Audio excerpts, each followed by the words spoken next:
ಆದರೆ ನನಗೆ ನೋವಾಗ್ತಕ್ಕಂಥ ಸಂದೇಶ ಒಂದು ವಿಷಯ ಏನಂತಂದರೆ, ಪಾಕಿಸ್ತಾನ ಕೇಳಬೇಕಾದ ಪ್ರಶ್ನೆಗಳನ್ನು ಕಾಂಗ್ರೆಸ್ನವರು ಕೇಳುತ್ತಿದ್ದಾರೆ. ಇದು ವಿಪರ್ಯಾಸ. ಪಾಕಿಸ್ತಾನದವರು ಪ್ರಶ್ನೆ ಕೇಳಬಹುದು ನಮ್ಮನ್ನು, ಆದರೆ ಕಾಂಗ್ರೆಸ್ನವರು ಏನು ಪ್ರಶ್ನೆ ಕೇಳೋದು? ಅವಿವೇಕಿಗಳು ಕೇಳ್ತಾರೆ 22ರಿಂದ 13ರವರೆಗೆ ಪ್ರಧಾನಮಂತ್ರಿಗಳು ಎಲ್ಲಿದ್ದರು ಅಂತ. ನಿಮಗೆ ಕಣ್ಣಿರಲಿಲ್ಲ, ನಿಮಗೆ ಕಿವಿ ಇರಲಿಲ್ಲ, ನಿಮಗೆ ಪತ್ರಿಕೆಗಳು ಓದಕ್ಕೆ ಬರಲಿಲ್ವಾ? ಏನಾಗಿದೆ ನಿಮಗೆ? ನಿಮ್ಮ ನಾಲಿಗೆಯನ್ನು ಬಿಗಿ ಹಿಡಿದು ಕೆಲಸ ಮಾಡಿ. ಇಲ್ಲ ಅಂತಂದರೆ ನೀವು ಪಾಕಿಸ್ತಾನವನ್ನೇ ಬೆಂಬಲಿಸಿ ಅವ್ರ ಜೊತೆಯಲ್ಲೇ ಇರಿ. ಕೆಲವು ಸಾರಿ ಮುಖಂಡರು ಮಾತಾಡೋದನ್ನು ನೋಡಿದ್ದೇವೆ, ಸದನದಲ್ಲೂ ಕೂಡ ಮಾತಾಡ್ತಾರೆ.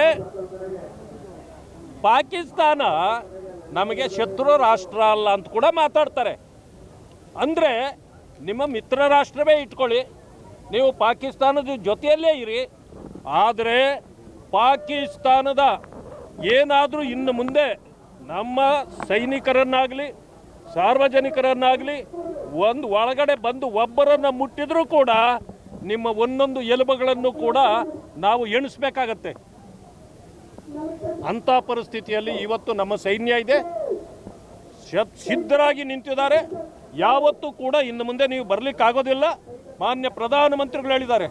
ಆದರೆ ಇದಕ್ಕೆ ಹೋಲಿಕೆ ಮಾಡಿ ಇಂದಿರಾ ಗಾಂಧಿಯವರ ಬಗ್ಗೆ ಬಹಳ ಮಾತಾಡ್ತಾರೆ. ನಾನು ಕೇಳ್ತೇನೆ, ಇಂದಿರಾ ಗಾಂಧಿಯವರು ಏನು ಯುದ್ಧ ಮಾಡಿದರು? ಆವತ್ತು ಪಾಕಿಸ್ತಾನ ನಮ್ಮ ಮೇಲೆ ಬಂದಿರಲಿಲ್ಲ. ಆವತ್ತು ನಡೆದಿದ್ದು ಬಾಂಗ್ಲಾದೇಶದ ಮೇಲೆ ಅವರು ಯುದ್ಧ. ಆದರೆ ಮಧ್ಯಪ್ರವೇಶ ಮಾಡಿ 93,000 ಸೈನಿಕರನ್ನು ಹಿಡಿದಿಟ್ಟಿರಲ್ಲ. ಯಾಕೆ ಬಿಟ್ರೆ?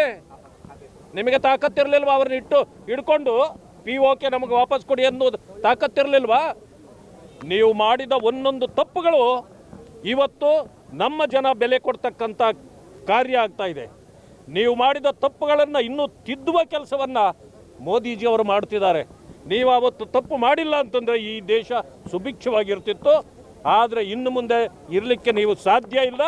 ನೀವೆಲ್ಲ ಪಾಕಿಸ್ತಾನದ ಪರವಾಗಿರ್ತಕ್ಕಂಥವರು ಯುದ್ಧ ಬೇಡ ಅಂತೀರಿ. ನಿಲ್ಲಿಸಿದ ಮೇಲೆ ಇಂದಿರಾ ಗಾಂಧಿಯವರಷ್ಟು ಕೂಡ ನಿಮಗೆ ತಾಕತ್ತಿರಲಿಲ್ಲ ಅಂತೀರಿ. ನಮ್ಮ ತಾಕತ್ತು ಏನು ಅನ್ನೋದು ಇವತ್ತು ಪ್ರಪಂಚಕ್ಕೆ ಗೊತ್ತಾಗಿದೆ. ಎಲ್ಲರನ್ನೂ ಎಕ್ಸ್ಪೋಸ್ ಮಾಡಿದ್ದೀವಿ. ಕಾಂಗ್ರೆಸ್ಸು ಇವತ್ತು ಮುಚ್ಚಿಕೊಂಡು ಕೂತ್ಕೊಳ್ಳೋಂಥ ಪರಿಸ್ಥಿತಿಗೆ ಬಂದಿದೆ.